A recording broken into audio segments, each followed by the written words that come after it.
This is going to be the biggest crisis ever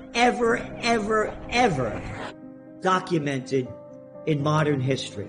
Take 2008-9 crisis, multiply it times 1.5. This is going to be 50% worse, 50% deeper, 50% longer. Something is going to break, and it's going to be a major headline, and it's going to be like a panic event.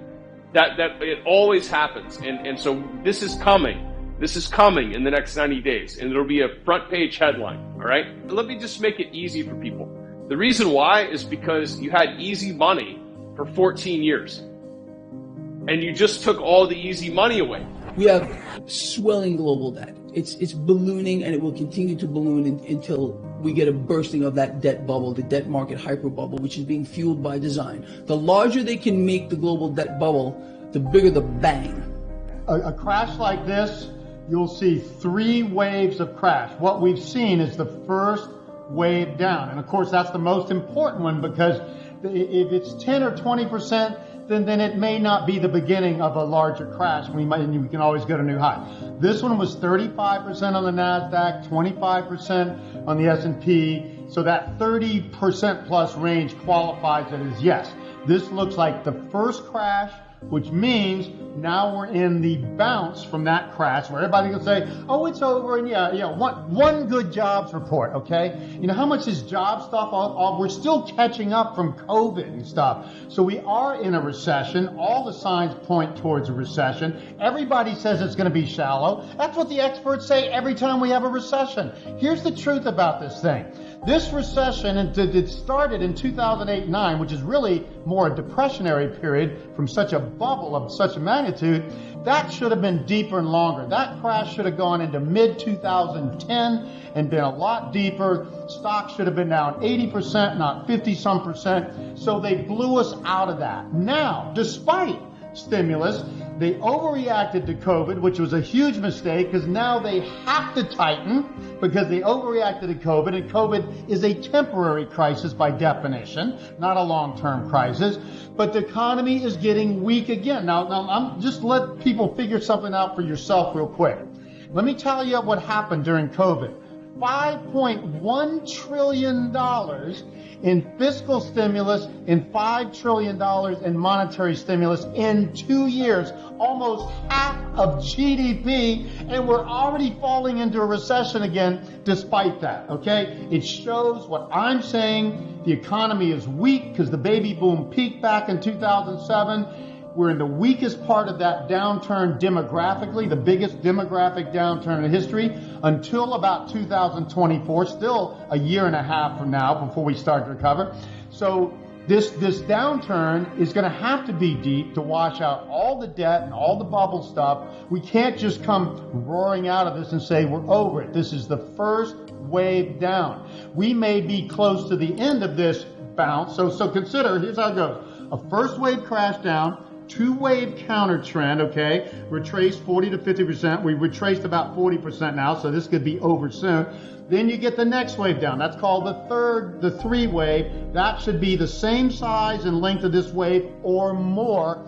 So we're probably going to see another wave down from sometime this month into January of next year. And if the market's down into January 2023, just the January indicator would tell you the whole year is going to be down. So that'd be the next wave. Then you'll get a bounce, and then the final wave will come into late 2023 or early 2024.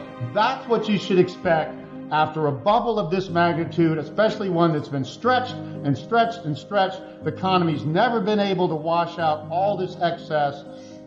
$600 trillion of financial assets that are more overvalued than any time in history.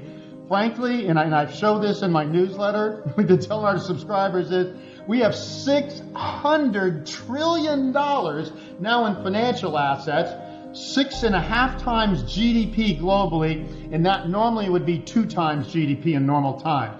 So this bubble has to unwind. That means hundreds of trillions of dollars of financial assets. What is that? Real estate, stocks, bonds, commodities, gold included in there, all have to deflate back down to normal so we can come out of this. And we have to flush out bad debts, the highest debt ratios. Can't even compare the debt ratios globally and domestically to the roaring 20s and past bubbles like this. So people need to understand, this is the greatest financial asset bubble in history. There is no soft landing to this, period. There is no magic way to get out of it. Now that this thing is cracked this far, I've been telling our subscribers for months and years now, they'll come to a point where they keep stimulating, but it's not enough, and the economy breaks down anyway. We are in the beginning phases of that, and it's very, very likely this is going to continue. So don't listen to all of the clueless economists that never thought this could happen in the first place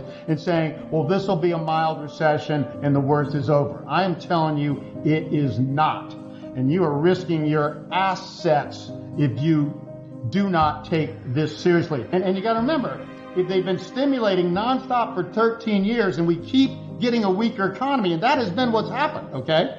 Ever since the 2002, they keep stimulating more, and the economy keeps falling to new lows, the stock market. And so people are going to start to see this isn't working. You can't keep a dead economy.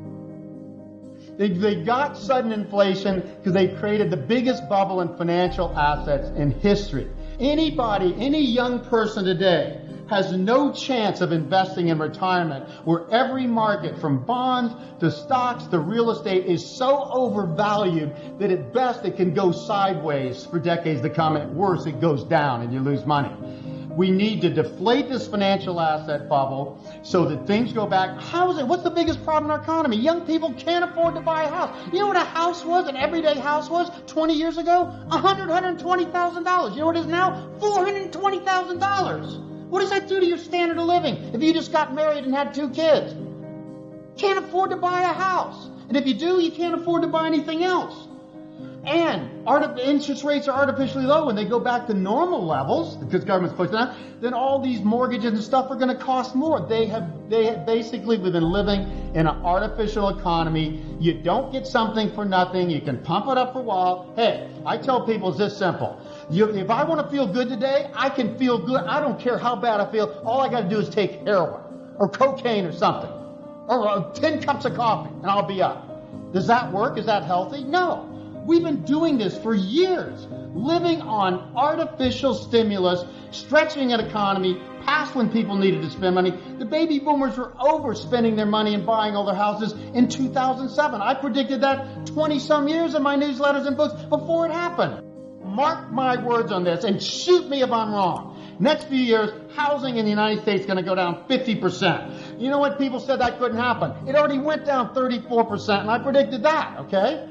Already went down 34%, more than in the Great Depression, not because the economy was worse than the Great Depression, nowhere near that. It's because we didn't have a bubble back then. You couldn't buy a house with no money down, with damn near zero rates and speculate like you could. In the roaring 20s, in that bubble boom, a house you had to put 50% down, and the longest mortgage you could get is 5 years with a balloon payment. That's what's different now.